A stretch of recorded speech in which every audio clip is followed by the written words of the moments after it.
Cuando empezó la pandemia, cuando China encerró en sus casas a millones de personas, muchos empezamos a preocuparnos por este virus que no parecía ser una gripe cualquiera.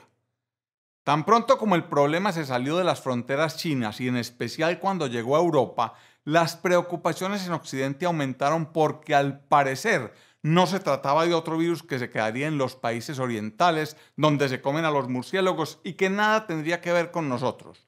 Las preocupaciones resultaron ciertas. Luego vinieron los recuerdos y acto seguido las proyecciones. Poner todo esto en perspectiva es el objetivo de este video.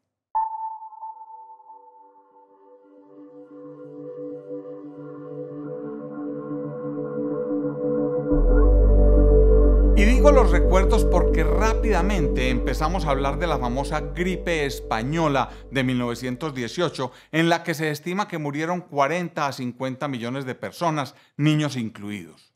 Podrían ser 20 millones dependiendo de la fuente que se consulte. De todos modos, son muchos millones de muertes gracias a una tasa de letalidad estimada entre el 10 y el 20%. Estaríamos calculando que por esa epidemia se murió entre un 3 y un 6% de la población mundial. En solo los Estados Unidos se dice que cerca del 28% de la población padeció la enfermedad y murieron entre 500.000 y 675.000 personas. Un feo recuerdo, sin embargo, como todos sabemos, la historia no paró allí.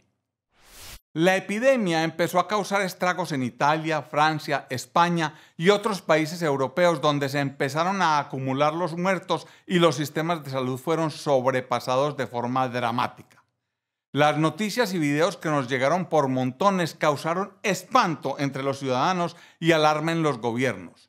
En ese momento ya el virus se encontraba en América y la sociedad empezó a reclamar reacciones rápidas y serias ante esta amenaza.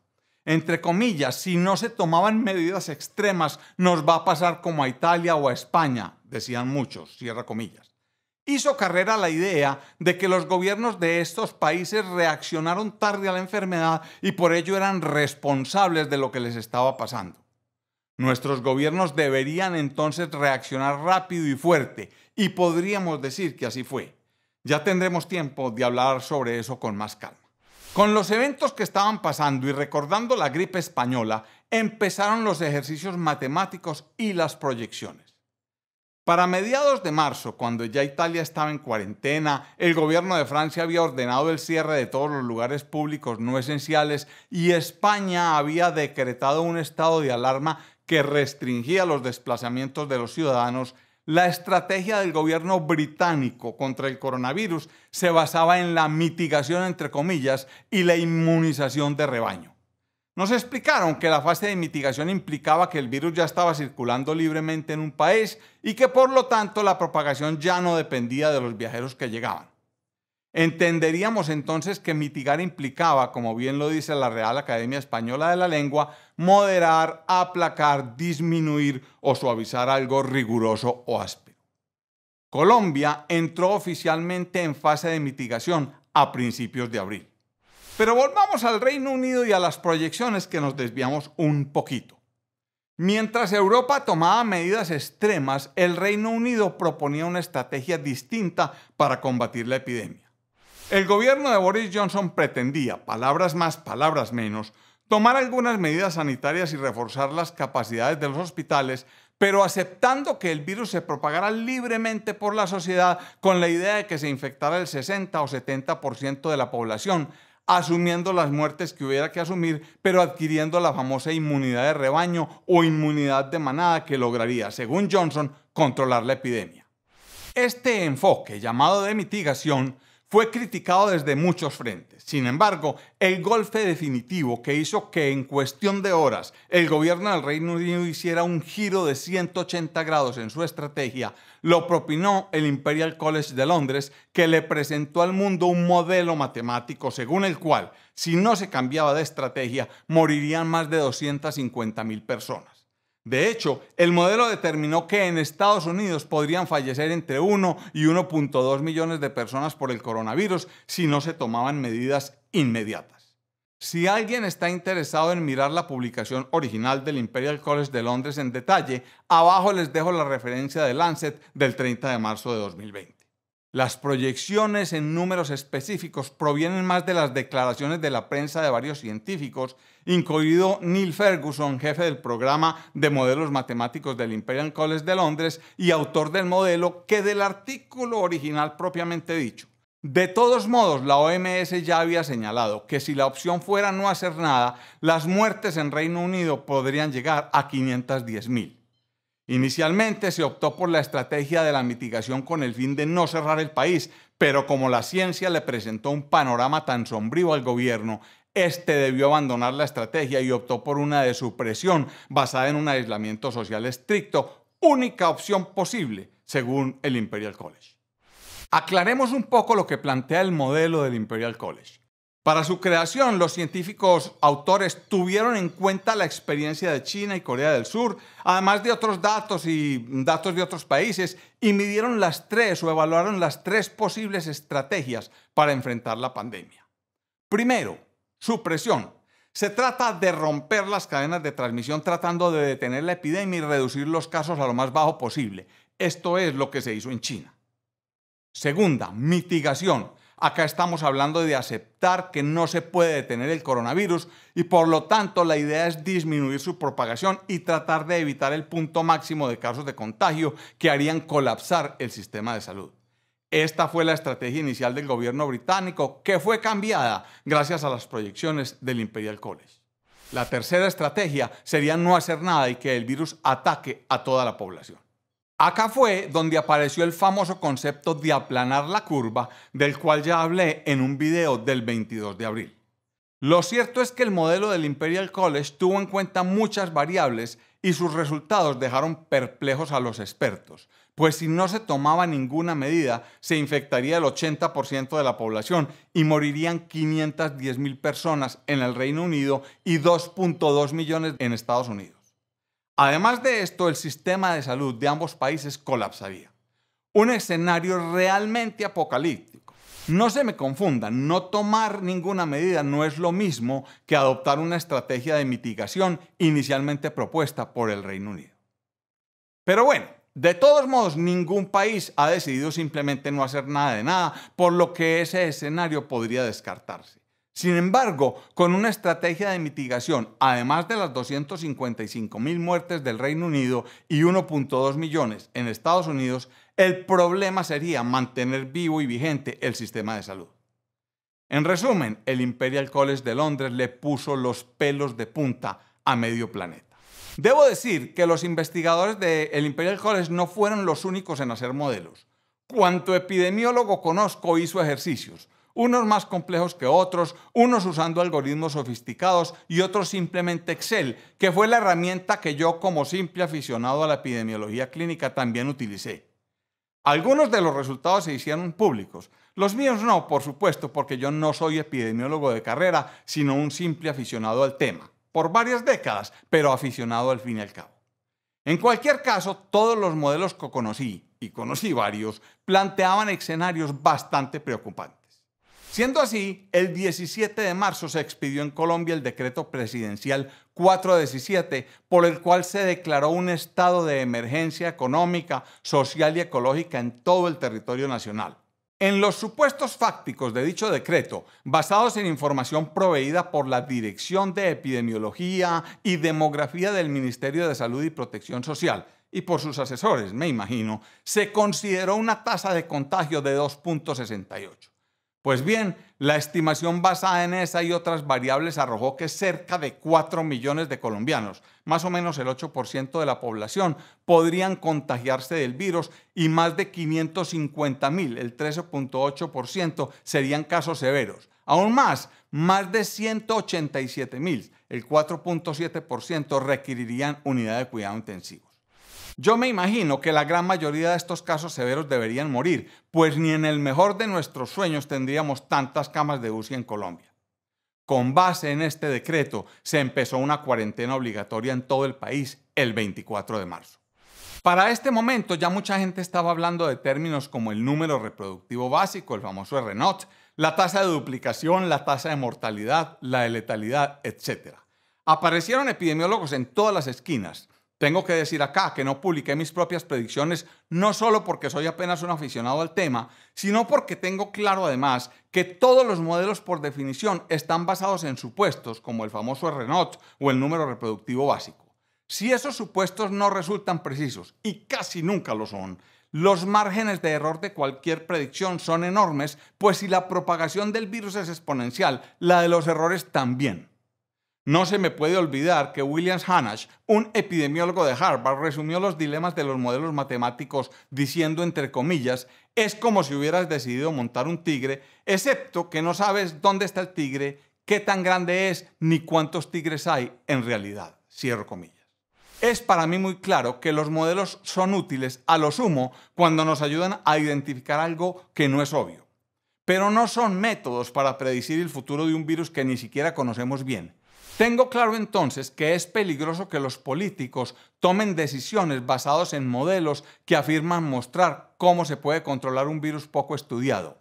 Y eso es precisamente lo que ha sucedido en casi todo el mundo, donde se han tomado decisiones y conductas basadas en modelos locales muy bien apalancados en los resultados presentados por el Imperial College.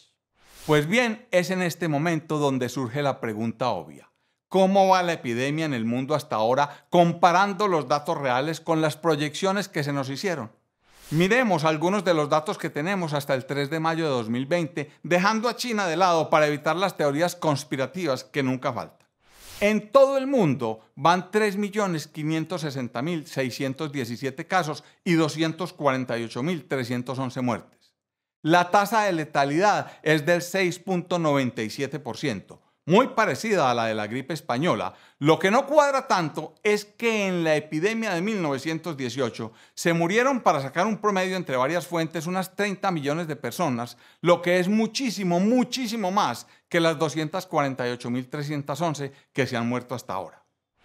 Si se supone que en 1918 se murió entre el 3 y el 6% de la población mundial, dejémoslo en un 4.5% para poder comparar. Eso supondría que si esta epidemia resultara parecida, deberían fallecer 350 millones de personas. No lo puedo asegurar, pero no parece que eso vaya a suceder. Los más de 3,5 millones de casos que van en el mundo corresponden al 0.045% de la población mundial. Esta cifra no se parece ni al 8% que supuso Colombia, ni al 60% o 70% que suponen otros modelos, así hubiese un subregistro importante. En los Estados Unidos van 1.182.692 casos y 68.428 muertes. Estas son cifras importantes, sin embargo, no se parecen todavía a la gripe española. Pues si esta infectó al 28% de la población, eso equivaldría a más de 91 millones de casos. Todavía falta para eso. Las muertes en Estados Unidos fueron cuando menos 500.000 durante la gripe española. También falta mirando los números absolutos, pero si entendemos que en el censo de 1920 Estados Unidos tenía 106 millones de habitantes, la gripe española habría matado al 0.47% de la población. Si esta epidemia pretende parecerse a la de principios del siglo XX, debería causar 1.537.840 decesos en los Estados Unidos antes de acabarse. No parece que vaya a suceder. Recordemos que el modelo inicial del Imperial College determinó que en Estados Unidos podrían fallecer entre 1 y 1.2 millones de personas por el coronavirus si no se tomaban medidas inmediatas. Sí se tomaron medidas, por supuesto, pero la cifra actual de fallecidos, aunque muy importante, no se parece en nada a la que pronosticaron que sería. El mismo modelo del Imperial College pronosticó 250.000 fallecimientos en el Reino Unido si se implementaba solo la tal estrategia de mitigación. Esta estrategia fue cambiada, sin embargo, los 28.446 fallecimientos que tienen hasta ahora parecen estar por lo menos un orden de magnitud por debajo de lo pronosticado. En Europa, el caso más dramático parece ser el de España.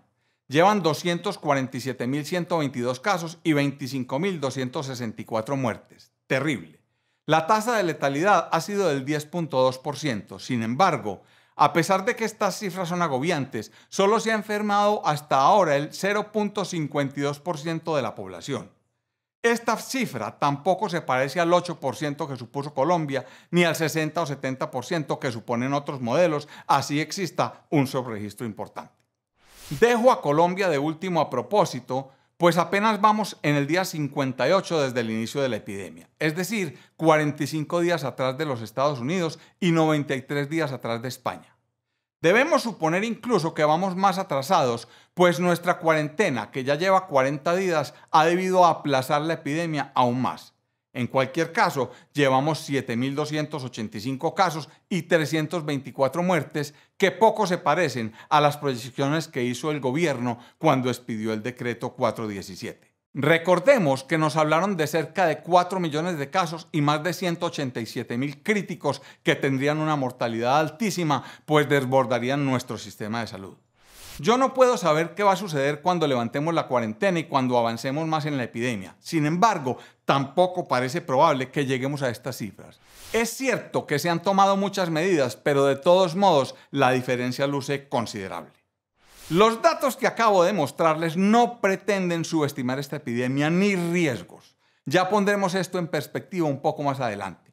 Lo que pretendo es mostrarles que comparar los datos reales con las proyecciones de los modelos matemáticos basados en supuestos es un error monumental.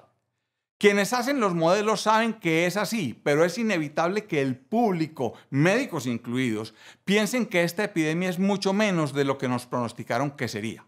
Han surgido recientemente varias voces que, indignadas, acusan a las autoridades del país y de muchos países del mundo de estar exagerando. Y esto es peligroso, aunque recientemente vimos una senadora colombiana diciendo que, comillas, nos vendieron un pánico absurdo, que también, comillas, se muere más gente por otro tipo de gripas o incluso de hambre, y también, comillas, que los modelos epidemiológicos parecían más una interpretación del apocalipsis, cierro comillas. No podemos negar que los números ayudan a generar confusión. El objetivo de este video es tratar de aclarar un poco ese tema. Quisiera dejar de lado a la honorable senadora, no por descalificarla ni por demeritarla, sino porque me parece importante concentrarme en una larga rueda de prensa que el 24 de abril dieron los doctores Erickson y Artin Masihi en California. Quiero referirme a estas declaraciones porque se han vuelto realmente virales y porque provienen de colegas que, aunque no son epidemiólogos, han generado un revuelo importante en todo el mundo. El video original fue retirado por YouTube, al parecer porque el contenido contradecía las guías de las autoridades locales de salud. En cualquier caso, es fácil conseguirlo, pues ha sido replicado muchas veces. Abajo les dejo un enlace que podrían utilizar. El tema central es que estos doctores afirmaron que la mortalidad del coronavirus es similar a la de la gripe estacional y que, por lo tanto, las cuarentenas deberían ser abandonadas y el mundo debería volver a la normalidad. Yo no sé si ya deberíamos abandonar las cuarentenas, probablemente sí. Sin embargo, eso no significa que se deban abandonar del todo las medidas que pretenden mitigar la pandemia, porque no es cierto que su mortalidad sea similar a la de la gripe estacional. Las afirmaciones de estos colegas parten de una confusión con algunas cifras, confusión en la que no es difícil caer. Vamos a explicarlo, como bien lo hizo Jeremy Fost, un médico emergenciólogo del Brigham and Women's Hospital de la Universidad de Harvard, el 28 de abril en una publicación en Scientific American. El asunto es sencillo. Si uno mira en Wikipedia, la gripe estacional de 2017-2018 produjo un estimado de 61.099 muertes y esa cifra se parece mucho a las 68.428 que van hasta ahora. El error de los ahora famosos doctores se produce porque las cifras anuales de mortalidad por gripe producidas por el CDC son estimaciones producidas al poner las muertes confirmadas por laboratorio en un modelo matemático que intenta corregir el posible subregistro, mientras que las muertes reportadas por COVID-19 son un conteo literal de las personas que dieron positivo para el virus o cuyo diagnóstico se basó en el cumplimiento de ciertos criterios clínicos y epidemiológicos. Es por eso por lo que Fost dice que eso es como comparar manzanas con naranjas. Las cifras del CDC son estimados estadísticos inflados, mientras que los datos de esta epidemia son números reales. La cifra de muertes confirmadas por influenza en la temporada 2017-2018 fue de 15.620 casos, que no puede compararse con los 68.428 que lleva el COVID-19. El Washington Post publicó un buen artículo al respecto el 2 de mayo del 2020. Si graficamos las muertes reales por influenza en las últimas temporadas versus las del coronavirus actual, tendremos una mejor idea de la diferencia y del error en que incurrieron Erickson y Masihi y muchos otros respetados colegas y amigos. Si hacemos esta comparación, es fácil ver que este coronavirus ha matado hasta ahora por lo menos 8 veces más gente que la influenza de la temporada 2019-2020. Al final de la epidemia es muy probable que estemos hablando de 10 veces más muertes, es decir, todo un orden de magnitud de diferencia. Mucho cuidado con estos números. Es claro, muy claro que este virus ha matado mucha más gente que la influenza estacional. Sin embargo, la tasa de letalidad podría todavía ser similar, aunque no es lo más probable. Esto lo sabremos cuando tengamos datos confiables del número total de personas infectadas, cifra que necesitamos como denominador para obtener este dato. Todo lo que he expuesto es la fuente de la confusión que mucha gente está experimentando con respecto a la verdadera severidad de esta epidemia. Hay preguntas que la gente se está haciendo al respecto. ¿Estaban en lo cierto los modelos epidemiológicos iniciales, el del Imperial College incluido? ¿Esta pandemia puede compararse con la gripe española? ¿O será que estamos haciendo más escándalo del debido con este virus? Pues bien, ni lo uno ni lo otro. Para tratar de explicarlo, mejor me voy a permitir hacer un gráfico que nos permita poner esta epidemia en perspectiva. Imaginémonos una línea recta horizontal, a modo de regla de esas de colegio, en la cual definiremos la severidad de la epidemia. En el extremo izquierdo estaría el cero, es decir, la ausencia de enfermedad. Y en el extremo derecho estaría una epidemia parecida a la gripe española de 1918, que solo en los Estados Unidos debería producir 1.537.840 muertes, o sea, el 0.47% de la población americana y 91 millones de casos, 28% de la población. Trabajemos solo con las muertes en aras de la sencillez y dibujemos una línea de números enteros que va desde 0 hasta 1.537.840. Ahora, tratemos de ubicar esta epidemia en esta línea. Es muy claro que no está para nada cerca de la gripe española. Tampoco estaría a mitad de camino. Con las 68.428 muertes de hoy, está mucho más cerca de la esquina izquierda. De hecho, hasta hoy esta epidemia estaría produciendo el 4.45% de los muertos que habría producido hoy la gripe española. Si transformamos nuestra línea en otra que va del 0 al 100%, podremos visualizar muy bien dónde estaría nuestra epidemia. Bastante lejos de la gripe española, al menos por ahora. Si quisiéramos ubicar la epidemia de gripe estacional 2017-2018, la mayor de los últimos años, con 15.620 muertes reales, que corresponden al 1% de los muertos que produciría hoy la gripe española, podemos visualizar bien el tema. La epidemia de COVID-19 es mayor que la de influenza de 2017-2018 en términos de mortalidad, por supuesto, pero ambas están muy lejos de la gripe española de 1918. Si no usáramos la gripe española como referencia, como para no ser tan apocalíptico, sino las proyecciones iniciales del Imperial College bajo una estrategia de mitigación, donde en los Estados Unidos habría, según sus pronósticos, un mínimo de 1 millón de muertes, vemos cómo las 68.428 muertes actuales por COVID-19 serían el 6.8% y las 15.620 de la temporada de influenza 2017-2018 serían solo el 1.56%. La posición relativa de ambas enfermedades en nuestra regla de medición no cambia demasiado. Hay que tener en cuenta, eso sí, que como la epidemia de COVID-19 aún no termina, la flecha roja que la señala se irá moviendo hacia la derecha en la medida en que avance la enfermedad. ¿Qué tanto lo hará? Solo el tiempo lo dirá, pero no parece que vaya a ser demasiado. Ojalá y así sea. Recuerden que esto no pretende subestimar esta epidemia ni riesgos, vuelvo y repito. Este coronavirus ha matado hasta ahora por lo menos 8 veces más gente que la influenza de la temporada 2019-2020 y 4.5 veces más que la temporada 2017-2018. Al final de la epidemia de COVID-19 es muy probable que estemos hablando de 10 veces más muertes para esta temporada, es decir, todo un orden de magnitud de diferencia. No se trata entonces de ninguna gripita, entre comillas. Denominarla así es todo un insulto a la inteligencia, a quienes sufren y han sufrido por esta enfermedad, a los fallecidos y a sus deudos. Lo que pasa es que tampoco se puede afirmar que nos llegó la peste pronosticada por tantos modelos y que iba a acabar con la humanidad, porque eso es una exageración. ¿Y qué pasa con Colombia, donde las cifras parecen ser mucho menores que en los Estados Unidos, lo que seguramente produjo las vehementes y airadas declaraciones de una de nuestras senadoras? Pues, hay que tener un poco de calma y de paciencia, y por eso no les traje una gráfica comparativa como las anteriores.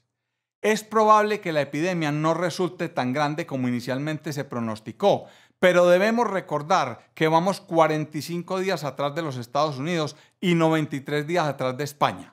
Debemos suponer incluso que vamos más atrasados, pues recordemos que nuestra cuarentena, que ya lleva 40 días, ha debido aplazar el desarrollo de la epidemia aún más. Habrá que esperar y ver cómo se desarrolla la epidemia en las siguientes semanas. Con esto más claro, es posible que podamos poner en perspectiva nuestra cuarentena, las demás medidas que pretenden mitigar la epidemia y definir así la conducta a seguir.